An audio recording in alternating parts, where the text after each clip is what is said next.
Welcome back, everyone. This brings us to the end of our initial section on the high-level or fundamental overview of the overall structure of virtual networks and also IP addressing, especially when it comes to the relationships between subnets and the virtual network itself.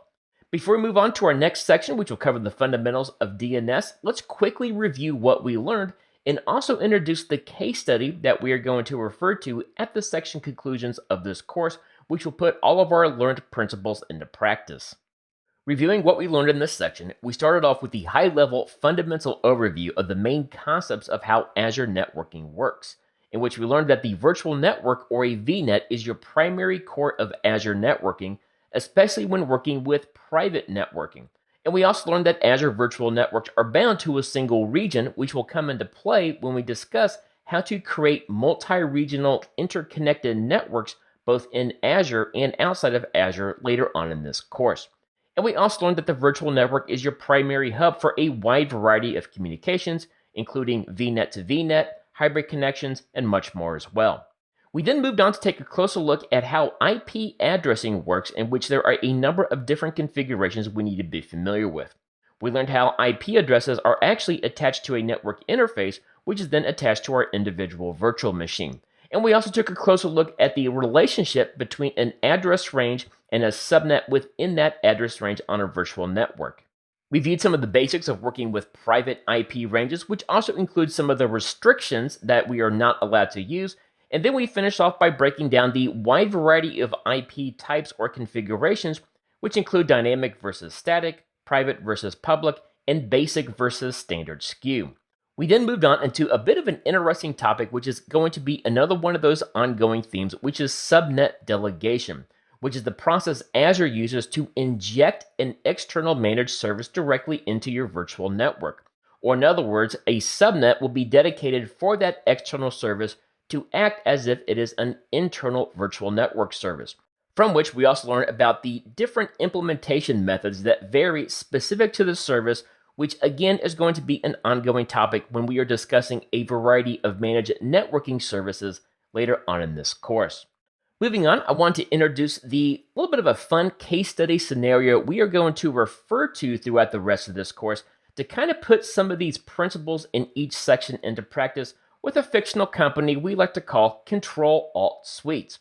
Control Alt Sweets is an award-winning fictional bakery which makes the most delicious cakes and other confectionery delights. After all, everybody likes cake, and there will be plenty of cake in this course. At the moment, our company of Control Alt Sweets is experiencing rapid growth in which their footprint is expanding worldwide.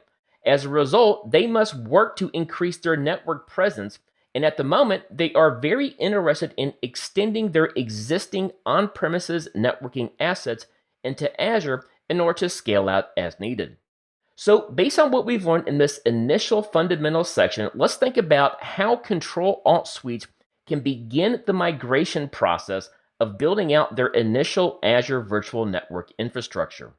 Starting off at the beginning, which is where we are at right now, they need to first plan their central network starting point, from which the best method of doing so is to create an initial landing zone in the central US region, which is where our company is hosted in, from which they're going to create their initial virtual network they're going to name Cake Hub VNet 01. This initial virtual network is going to act as a hub for further expansion. Looking forward, we are going to discuss multiple virtual network architecture, specifically hub and spoke networks, and this is going to act as our initial virtual networking hub. Next, we need to plan out our initial subnet addressing. After all, we need a subnet to host our different Azure resources, from which we will create our first subnet to host our initial website, which for the time being is just going to be hosted on a single virtual machine.